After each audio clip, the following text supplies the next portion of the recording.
welcome to Fourth Day Dialogues. I'm your host, Lisa. Today, we're joined by Mr. Emmanuel, a leading figure in the solar industry. And on our debut episode, we're going to discuss some of the pressing questions about the future of alternative energy in Nigeria. Good afternoon, Mr. Emmanuel, and thank you for joining us on Fourth Day Dialogue. Yeah, good afternoon, Lisa. Thanks for having me. You're welcome. So tell us briefly about yourself and what you do in the solar industry. Okay, my name is Omolaja Emmanuel, and I'm the co-founder and CEO of Renaward. Renaward is a renewable energy company in Nigeria, and what we basically do is provide renewable energy solutions across Nigeria. We launched in 2017, and to date, we have presence in over 20 states in Nigeria. And the goal, which was from the beginning, is to save, provide renewable energy solutions so we can solve energy poverty in Nigeria. Thank you. I think you mentioned earlier that you started in 2017, because the next question is how long you've been in the solar industry. You started your company in 2017, but I assume you've been in the industry way longer than 2017. Yeah, so it's one thing to be in the industry and another thing to start a business around it. Yes. I've been working on the renewable energy sector since 2014, thereabouts. And, I started doing that work as a student. In 2017 was my final year as a student of Unilag. And I entered the renewable energy space as someone who saw a problem and started looking for solutions, to the problem. Yes. As a student, Unilag used to be a school with 24 hours electricity supply. And it was like that for, like my first 2 years in Unilag. But there was a particular year when I was supposed to be studying for exams and there was no electricity supply in the entire school. I depended on my gadgets for studying. I hardly bought, textbooks and all of that. I covered textbooks, and that's because of the cost. And so it was a major issue for me that day because I had no access to my laptop, I had no access to my phone because there was no power. So I was left with my daughter to work with. So since that day, I began to think about the fact that there was need to solve this problem. The school was never going to give me a pass simply because there was no electricity supply caused by the school. Yeah. So I need to solve my problem myself. And since then, I started to look for ways that I could solve the problem. Until one day, I found abandoned solar panels at the Faculty of Engineering, which I requested, from my dean to rehabilitate and possibly use to power some parts of the faculty. I was focusing on load centers where I felt students mostly read books and all of that. And that became my final project. So I started working on it since year 3 of my stay in lag. And that was where I worked on through to like year 5. Yeah. So I've been working on renewable energy projects since, I think my year 2 in a lag. But I formally started in award in 2017 alongside my colleague back then in the lag, who is now my co-founder. Oh, so you can say you've been in the industry for a decade. Yeah. That is good. So tell us the story of your worst moments in the learning phase of the project, or the business rather, the learning phase of Renaward. Okay. I'm a believer in the in the general notion that problems, begat solutions. Yeah. 4 or 5 years ago, I would just feel like it's a motivational speech. So I really don't like motivational speeches like that. I'm a big believer in seeing action. But I had my worst moment in 2020 during the pandemic period. So I started Renaward in 2017, but I had to go for NYC, did a lot of things around this period. Renaward became a business that was generating revenue formally, like sensible revenue, 2019 thereabouts. That was when we had began to stabilize and we had moved to Lagos and all of that. But by 2020, the pandemic hit, we couldn't install solar PV systems anymore. We couldn't do anything. The lockdown completely affected us. And only companies that were registered with RIAN, the Renewable Nation of Nigeria, had the access to move around without being arrested and all of that. So basically, operation was crippled for months and there was no revenue coming in.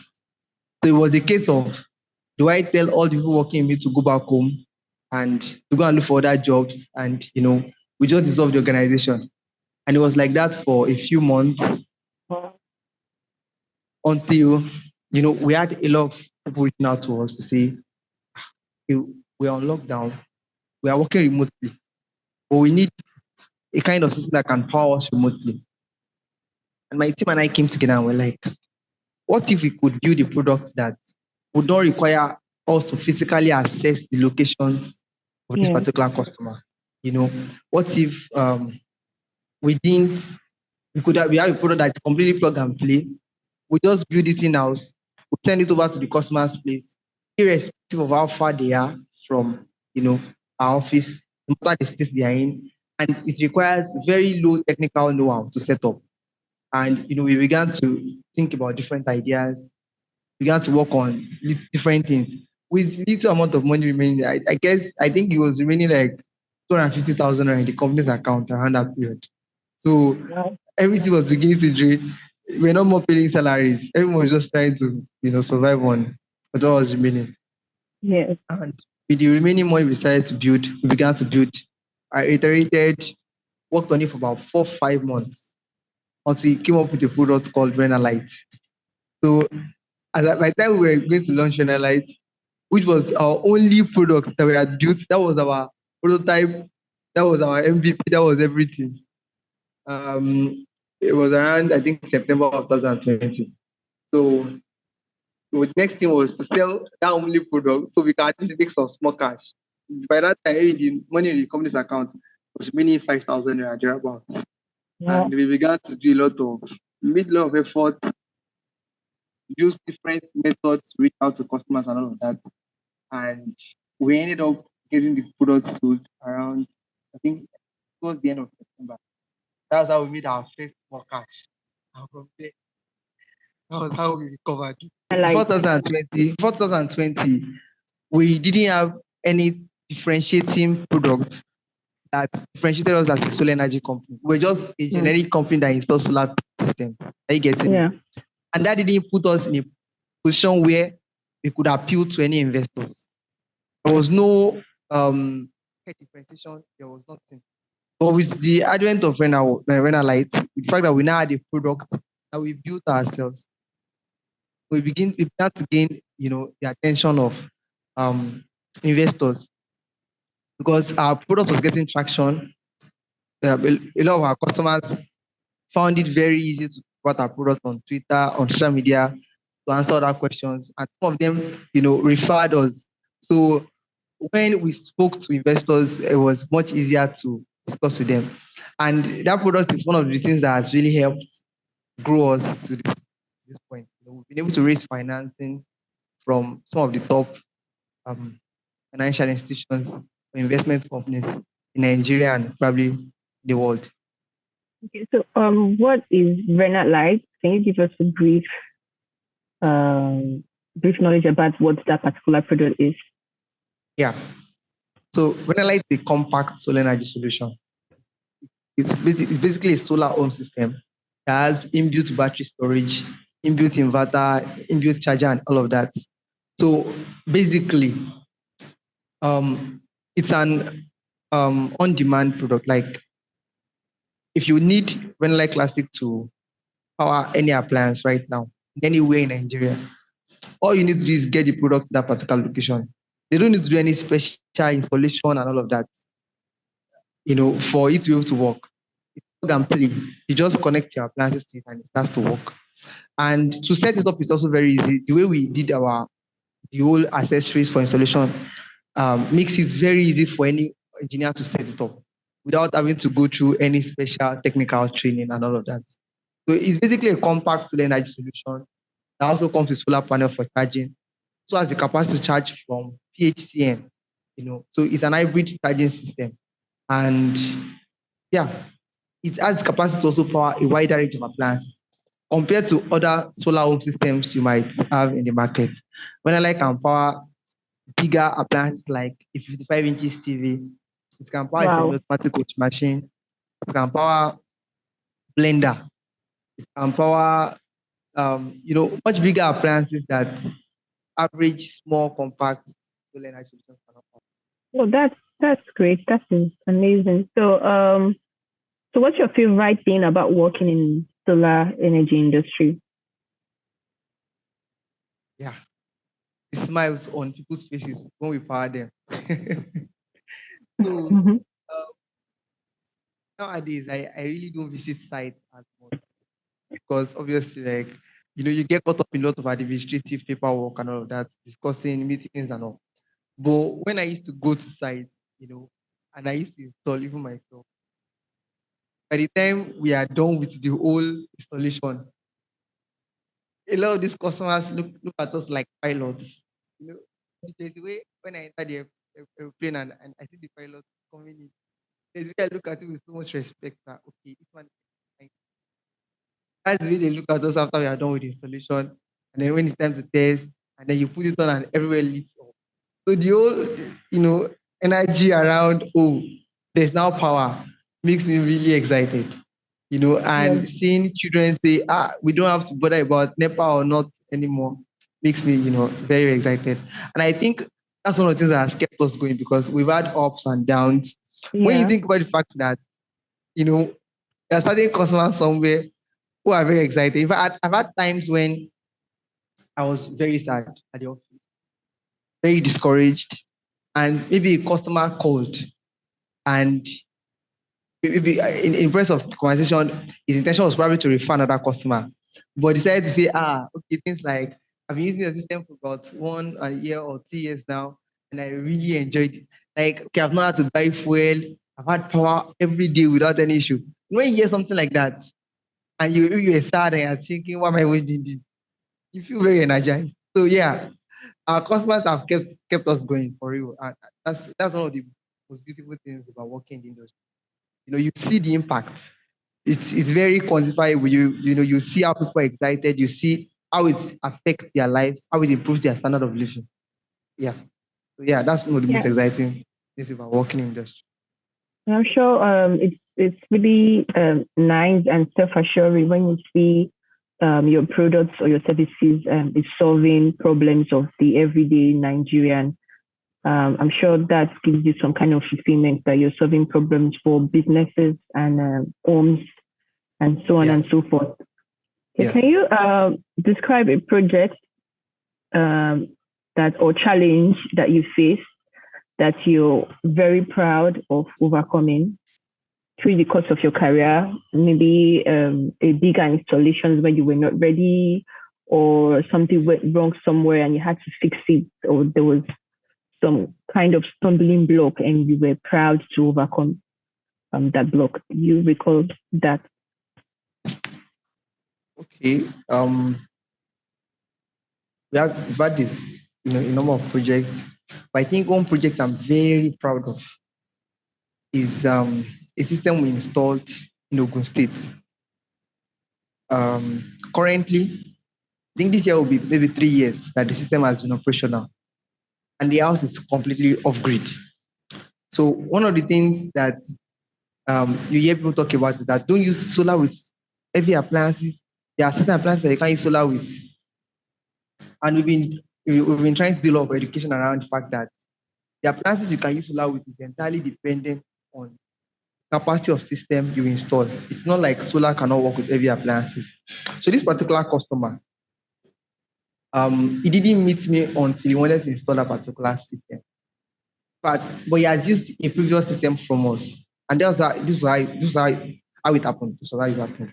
So his staff, he has an organization, and his staff wanted to celebrate birthday for him. So they reached out to us and said he wanted us to install a solar inverter system for his home, and they don't want him to be around. They just want him to come back from work and meet the system at home, on his birthday. And that's what we did. We got there, installed everything, in the morning, finished all the installation, did everything perfectly, and we left. So by the time he came back from work, he met the system and he was really excited. For about Wow. 1 year, he didn't hear anything from the customer, mainly because he didn't have any issue. So, Mm-hmm. they continued to enjoy their system. But by the time he was going to reach out, he said he was moving from that apartment and he built a much bigger mansion in Ogun State. He was living in Lagos then. He built a very big mansion and said he has had several issues with PHCN NEPA guys, and that so he had decided that for his new mansion, he doesn't want to have generator or NEPA in Okay. the building. He wants to depend on only solar. Solar. I was like, wow, we've never done such a project before. Please, when you're installing solar, you should probably have like a backup system or something around. Yes. So that was scary for me. I was like, I don't want customers stressing my head and saying you guys installed rubbish and all of that. So, we worked on it. We did our design and we installed like the first half of the project. It was meant to be a much bigger project, but we did like half the capacity with the intention of upscaling the system later on. We installed the system and they moved into the house. By the time I was going to visit about 1 year later, the wife of the man took me to her freezer to say, look at my freezer. I need to defrost this freezer. It has not gone on for more than a year. And I was like, wow. He said they don't have any downtime. They don't have to bother about NEPA. She said she doesn't have to come down to be switching over for any reason. She has a house powered 24 hours daily. And I was like, wow. Even me who installed the system, we are used solar, but we've not got to the point where you install a system that completely takes you off the grid at that point, as at the time we installed that system. So, it was my first time really seeing a house completely off grid, and we installed the system. And for more than 3 years now, they've continued to enjoy the system, and I've not had any reason to say, let's get a generator, or maybe, use NEPA to power the house. The house has to completely off grid. They use their AC, their TV, they have 3 pumping machines, everything works real Wow. time, like automatically. Midnight and all of that. So, and that's working perfectly fine. And the funny thing about the project is that we've not even upscaled it yet. It's only the half the commercial Wow. intelligence installed that they are Wow. supposed to use. Wow. I Wow. think That the house must that be. is at the back. Yes. Yes. One of that's the house. Wow. I just That must. now, yeah. That must be amazing. That is surely a big project, and I mean, I can see from the way you're talking about it that you're proud that you did something like this. Can you hear me? I think you just got cut off again.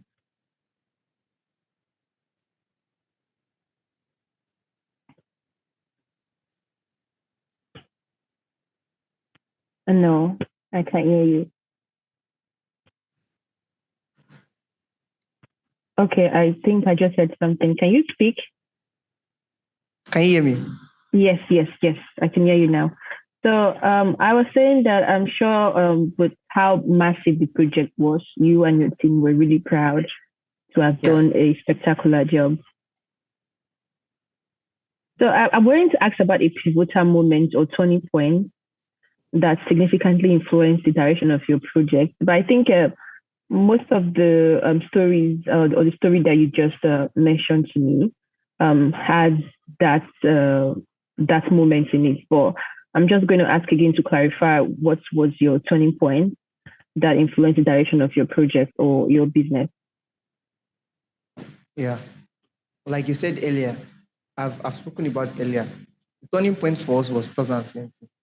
It was Yes. also when we had a major, you know, um, the major hit negatively. So that was the turning point for us. That was when we launched Finalight. And since then we've been able to innovate ourselves rather Yeah. than depend only on imported goods to Yeah. power homes and businesses. We actually now actually build in-house. Yeah. Building I currently am in is not even our main office. Oh. This is our showroom store, a conference room, and we have a lab, like an engineering lab Wow. where you have printers and all. And the idea of setting up the lab is to further, encourage innovation. So people can learn how to build stuff. Our goal is to continue to innovate, and like from first principle, rather than just depend on imported goods. Currently, we have an online monitoring system that we are currently building in-house, which is actually working perfectly fine already. And my initial thoughts around that was to get people to build it for us, to partner. But when I discovered that the international company was going to be a much more expensive route to go, we decided to build it in-house. And we've been able to come up with the product. It's working now in one of our products. So my point is that um, 2020 give us the confidence to start doing things ourselves, start building. And ever since then, we've morphed into this organization that takes innovation at the forefront. And it's better serving our customers because we have so much control over our process. Okay. So, what is the lifespan of solar panel? Average lifespan? Yes, average lifespan of any solar panel is about 45 years. Truth is that a solar panel can last 80, 90 years. However, when we say lifespan now, we mostly judge lifespan based on efficiency of the solar panel. Yes. Solar panels I first worked on. The first solar panel I ever worked on as someone in the renewable space were 30 years old as at the time I worked on them. Yes. Solar panels were made in, I think, 1970 something. Those are solar panels I said I found in my faculty. Yes. My dean then said he was a student of Unilag when those solar panels were installed. Wow. And he was already, as at then, the man was very old. He would probably be in his like 80s or something. So my point is, and he told me then that the solar panels were about 35 years old, thereabouts. And I ran a test on it. The solar panels were still about 80% efficient. Wow. So you can see that the solar panels can last as far as there is no physical damage. In fact, some of those solar panels had shattered glasses, yet they were still about 80% efficient. So as far as the solar panel does not suffer physical damage, you are guaranteed solar panel lasting very long. However, there are substandard solar panels flooding the market now. And it's not even substandard cell, it's substandard panel. When I say substandard panel, in the overall make of the panel. For example, a solar panel should be insulated from moisture, water and air. Yes. Some of the solar panels being made now, you start to find that somehow water is getting into the tempered glass to the cell. Solar panels like that get damaged faster and will not last as much as the ones that are standard. But an average standard solar panel from the right organization without any form of physical damage to be able to last way beyond 45 years. Wow. So for if there is a case of damage or something, a solar panel cannot be reusable, does your company have a plan for recycling or disposing? Is that in? Yeah, so recycling of solar panel is something we are currently considering. Okay. Truth is, we are having problem with finding companies that could actually help recycle some of the solar panels.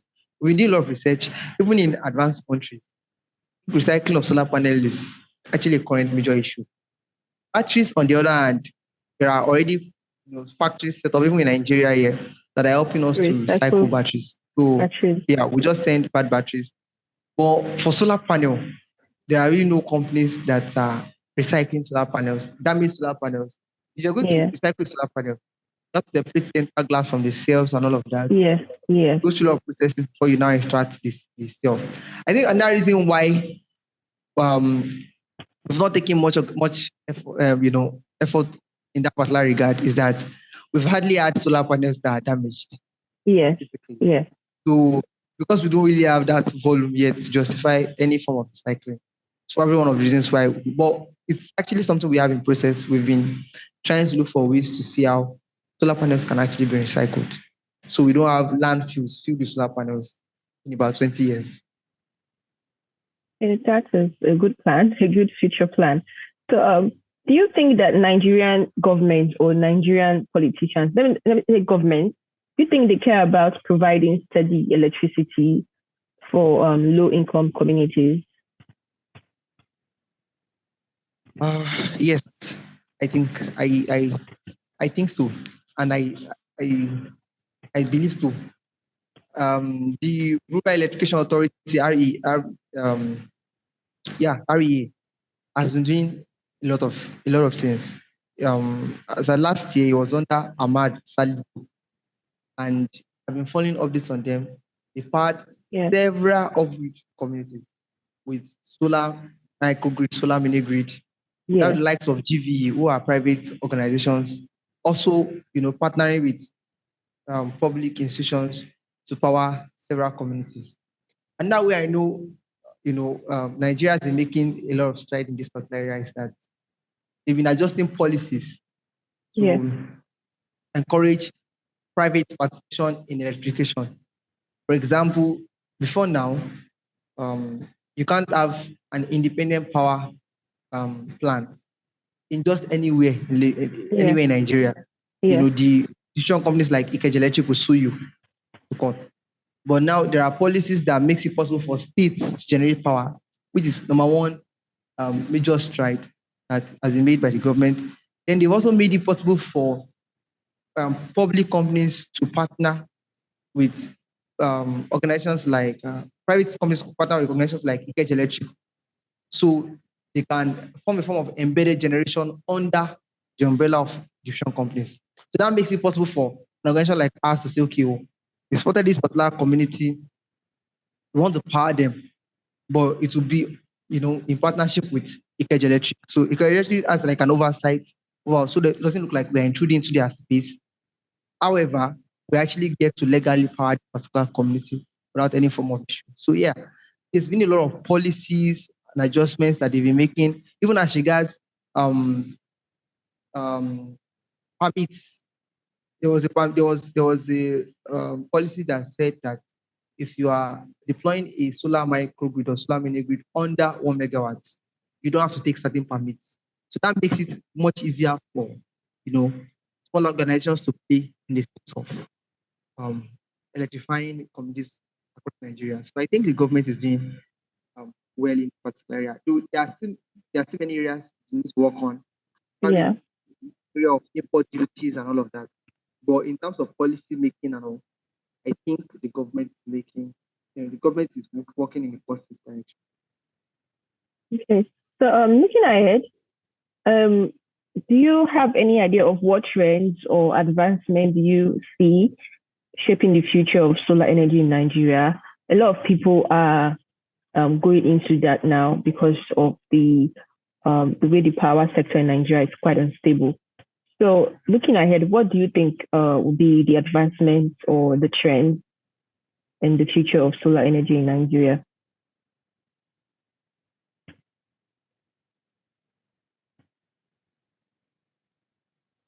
Sorry, I can't hear you. You got cut off again. I'm sorry.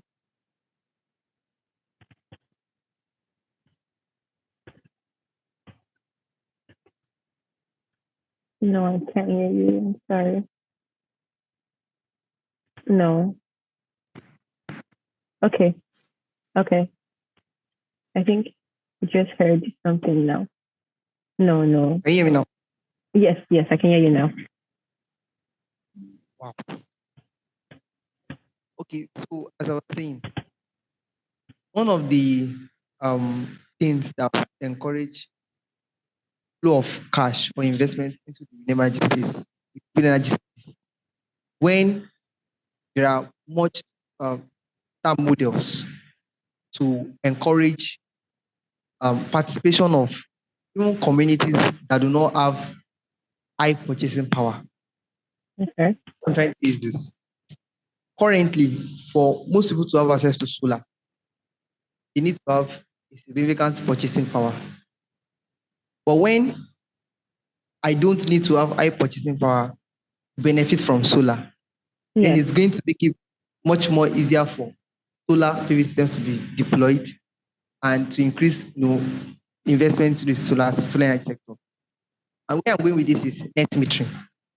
So in advanced countries, there are homes that are able to install solar. And in addition to installing solar to power themselves, they can also supply their power to the grid. So they sell back power. Let's imagine I I need money, but I have solar in my house. I can just say that okay, oh, I want to sell some of my power and I make cash from that. Are you getting me? Yeah. When people can actually sell power back to the grid, most people will get solar in their homes, not just because they want to power their homes, but to be prosumers rather than just consumers, because they also want to produce electricity. And what that will do is that you will find more people getting solar PV systems installed. We also find it, you'd also see reasons, places where, situations where a lot more people can have access to power from solar, don't necessarily Mm-hmm. have solar PV systems installed in their homes. And in that kind of situation, automatically there will be balance. More homes will be powered because now private people are the ones who are in charge of power and are selling it back to people, who don't have access to power. So I think that particular area is where Nigeria needs to get to. Yeah. We need to strengthen our grid to make that possible. We need to have more fluid, fluidic, um, participation between public and private. You also need to have more investment into maintenance of our Yes. grid for that to be able to happen. If that can happen and net metering can happen in Nigeria, you will see inflow of cash, and investment into the realities. Okay. Thank you for your well-detailed answer. So the next question is everybody is now adopting solar compared to maybe the last 5 years or the last 10 years. The percentage is increasing higher. So can you explain how the adoption of solar energy would save Nigerians money on electricity bill in the long run? Because some people think it's a very expensive investment and they don't want to, the average Nigerian doesn't want to spend money on installing solar because they think maybe buying fuel every day for the generator and paying for the bills alone is cheaper than investing in solar. But people have argued that on a long run, it is actually cheaper to invest in solar and also beneficial to the environment. So can you explain that notion? Okay. So I am all for the fact that there's something we call time value of money. Yeah. Time value of money. What makes solar economically? What makes solar a much more viable alternative to generator is this. Solar is an asset that you can have in your home for several years without carrying out any form of maintenance or having to run it with money. Mm-hmm. But if other alternative you have out there, generators and all, would require to spend money, Yes. periodically. When while I was growing up, I think 2012, 12 or 11, didn't have power in my home and it was getting close to December period. My dad just came around and said he wants to solve the issue of power in our home. Next thing, he went out with one of my siblings and they bought a Lister generator, very big one. They brought it. We realized that we won't meet at the time when we want to do Christmas and all of that because they have to set up like a cemented stuff. They have to build the house for it. So my daddy had to leave that and went ahead to buy another generator, an LE pack. So we had Wow. two new generators within a space of like a month. We set up the house for the diesel generator and we're using the LE pack. Within a year, the LE pack stopped working. Wow. We had to start spending money to repair the engine, that and this. The diesel generator, on the other hand, did not stop working. However, my family is always avoiding using that particular generator because it was too expensive to maintain. Like it feels like as if it is drinking the diesel. When you put it, you find yourself running to the generator place periodically after like 1 hour. Hope this has not finished. Hope that's not. So to avoid that headache, it was there for years and no one even tried to use it. Helipack, on the other hand, they changed generator, they changed the engine, they changed everything until everybody got tired and they left it. So two generators within a space of 1.5 years were both abandoned. Every time I went back home, it was always one story or the other from Unilag then. That this generator had to shoot this that. So I got tired. However, around 2014, I installed a solar inverter system for my house. Wow. And for more than 4, 5 years, I did not hear anything. I just go back home every time from holiday for the holidays, and there was always power in the house. Always power in the house. So that for me was major. When we installed the system for this particular customer 3 years ago, the system was installed for 7.5 million thereabouts. Yeah. So as I was saying, when we installed this system for this customer that I said was off grid 3 years ago, the system was 7.5 million naira. Then felt like he was spending too much money. But he told me that it was an investment. He installed lithium-ion batteries. So he doesn't expect to change his batteries until after about 10 years of usage. Installed solar panels and all. He reached out to me, I think, last year and said he wants a brother of his to install the system. And he calculated how much now his brother was spending on generator and NEPA on a monthly basis. Mm-hmm. What we realized was that his brother spent on generator and NEPA, what his brother spent on generator and NEPA in 1 year was almost half of what he installed the system 3 years ago. Wow. Now, the same solar inverter system now, I think it's about 10 million naira thereabouts. It was 7.5 million naira based on inflation and everything. But 18 million naira now. So now he has saved a lot of money in terms of the time value of money around inflation and all of that. Two, he has not had a reason to buy fuel. He has not had a reason to be subject to the fuel scarcity or increase in fuel price or anything like that. So at the time he wanted his brother to buy solar because he was spending millions of naira Too on much money. PHCN and everything. Then they had not increased tariff. Neither had Nigeria removed subsidy. Wow. So, I can imagine how much his brother is spending now on those two things. Now that, tariff and subsidy are now have changed. So my point is that for someone like him, every day he tells me he has saved a lot of money. Like he does his calculation and he's like, he has saved enormous amount of money. So it feels like it was a very great financial decision for him. I can assure you, if he did not install solar, he would have spent roughly 14 to 15 million naira now on generator and NEPA. But because it's a very big house and they are always on 24 hours. For your house to be powered 24 hours in Nigeria with NEPA and generator, you know how much it costs. Yes. So that's why there's a saying called penny wise and pound foolish. You spend little money on little things, and when you do a gross calculation, you realize that you've spent a lot of money. So it's a one-time investment that is going to serve you for a lifetime or almost a lifetime. Yeah. So now the last question. I think, before we go to the last question, I want to ask your employee size. Okay. So I have about 8 people working with me directly in our offices. However, we outsource our installations to engineers and partners. We have about 21 to 25 engineers working on that across Nigeria. Wow, that's good.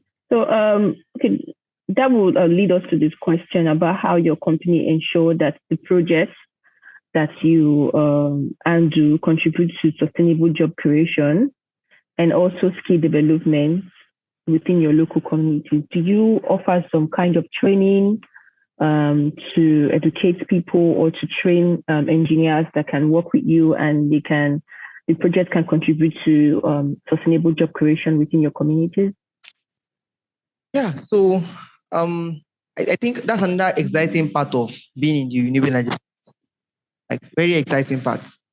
Ever since we outsourced and came up with the whole partnership thing with engineers and all, it has enabled us to scale more rapidly.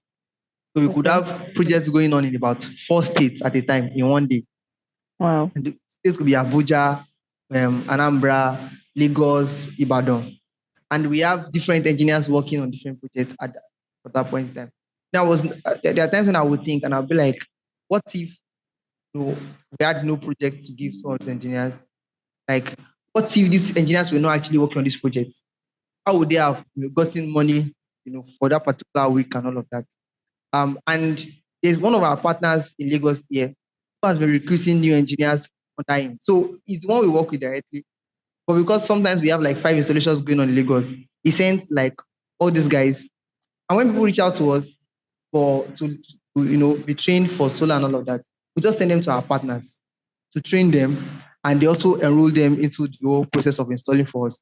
It has enabled us to scale very well. It has enabled more people that do not have jobs or employment to be able to gain employment. And I can assure you that it's indirectly a lot of people on our payroll basically on a weekly basis. That is impressive. That is good. So now to the very last question. This is the last question. I know you mentioned in financing and investors and so on. And in this industry, people have stated that the major barrier is access to financing.